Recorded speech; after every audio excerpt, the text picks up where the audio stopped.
Hello friends, welcome back to my channel. আজকে নিয়ে চলে এসেছি গরমের সেরা বেঙ্গলি রেসিপি হলো পটল চিংড়ি।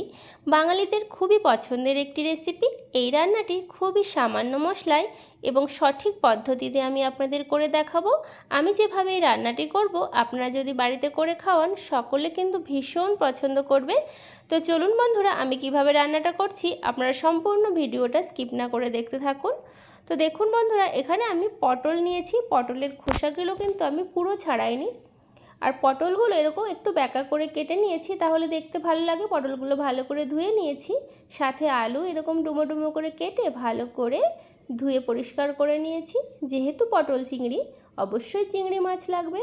চিংড়ি মাছগুলোও ভালো করে বেছে নিয়েছি, আর ওপরে যে শিরা সেটা ফেলে দিয়েছি, দিয়ে ভালো করে ধুয়ে পরিষ্কার করে নিয়েছি। এবারে চিংড়ি মাছগুলো নুন হলুদ দিয়ে মেখে নেব। তার জন্য দিয়ে দিচ্ছি নুন আর দিচ্ছি হলুদ গুঁড়ো, দিয়ে ভালো করে চিংড়ি মাছটা আমি মেখে নিচ্ছি। এবারে এই পটল চিংড়িতে আমার যে মশলাগুলো লাগবে দেখে নিন। পেঁয়াজ কুচি, আদা বাটা, রসুন বাটা, এখানে আছে জিরে গুঁড়ো, ধনে গুঁড়ো আর লঙ্কা গুঁড়ো। মশলার পরিমাণ কিন্তু খুবই কম নিয়েছি। এবারে এই গুঁড়ো মশলাটা আমি একটু জল দিয়ে গুলে নেব, তাহলে কিন্তু একদম বাটা মশলার মতো লাগবে। তো মশলাটা গুলে নিয়েছি, কিছুক্ষণ থাক। এবারে চলুন রান্নাটা শুরু করা যাক। কড়াইতে সর্ষের তেল দিয়েছি, রান্নাটা সর্ষের তেলেই হবে। তেলটা ভালো করে গরম করে নিয়েছি। এবারে পটলগুলো দিয়ে দিলাম, সাথে আলুও দিয়ে দিলাম। তো আলু পটল আপনারা আলাদা আলাদা করেও ভেজে নিতে পারেন। তো আলু পটলগুলো কিন্তু আমি লাল লাল করে ভেজে নেব। দিচ্ছি নুন আর হলুদ সামান্য সামান্য দিয়েছি, দিয়ে ভালো করে ভেজে নিচ্ছি। তো বন্ধুরা, আমার এই পটল চিংড়ি রেসিপি ভালো লাগলে অবশ্যই লাইক, শেয়ার, কমেন্ট, সাবস্ক্রাইব করে পাশের বেল আইকনটা অবশ্যই প্রেস করবেন বন্ধুরা। তো আলু পটল আমি ভালো করে লাল লাল করে ভেজে নিয়েছি। এবারে চিংড়ি মাছগুলোও ভেজে নেব।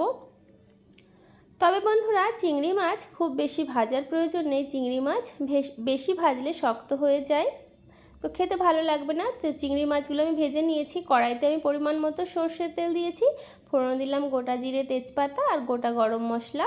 এবারে কুচনো পেঁয়াজ দিয়ে দিলাম। পেঁয়াজটা আমি একটু ভালো করে ভেজে নেব, যাতে এই পটল চিংড়ির কালারটা ভালো হয়। সেই জন্য আমি একটু চিনি দিয়ে দিলাম, আর চিনি দিলে পেঁয়াজটার কালারও ভালো হবে।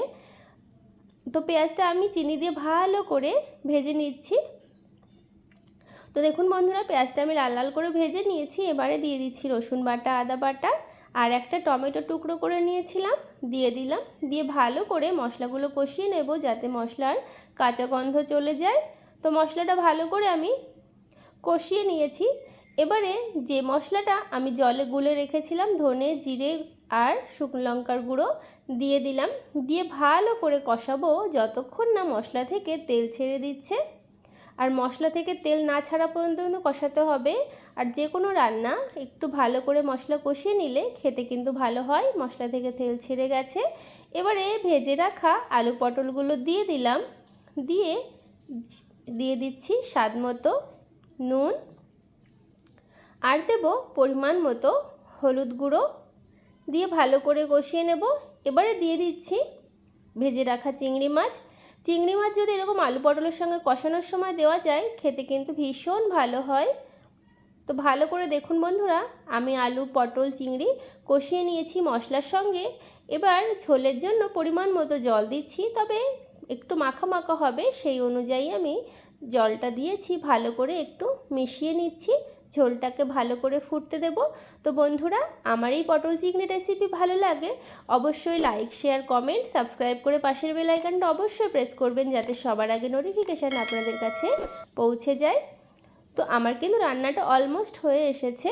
এবারে বেটে রাখা গরম মশলা দিলাম, লবঙ্গ, এলাচ আর দারচিনি। এই মশলাটা দিলে কিন্তু খেতে ভীষণ ভালো লাগবে। এই পটল চিংড়িটা একদম ঘরোয়া উপায়ে সঠিক মশলায় কিন্তু আমি রান্নাটা করলাম, সামান্য মশলায়। কিছুক্ষণ ঢাকা দিয়ে রেখেছিলাম গরম মশলা দেওয়ার পরে। কালারটা দেখুন বন্ধুরা কত সুন্দর হয়েছে, দেখতে যতটা লোভনীয় হয়েছে, খেতে কিন্তু ততটাই সুস্বাদু হয়েছে। এরকম গরমের দুপুরে এরকম একটা পটল চিংড়ি রেসিপি থাকলে আর কি চাই বলুন। বাড়িতে এরকম রান্না করে দিন, সকলে কিন্তু ভীষণ পছন্দ করবে। আর কেমন লাগলো কমেন্ট বক্সে আমাকে অবশ্যই জানাবেন। আপনারা ভালো থাকবেন, সুস্থ থাকবেন। দেখা হবে অন্য কোনো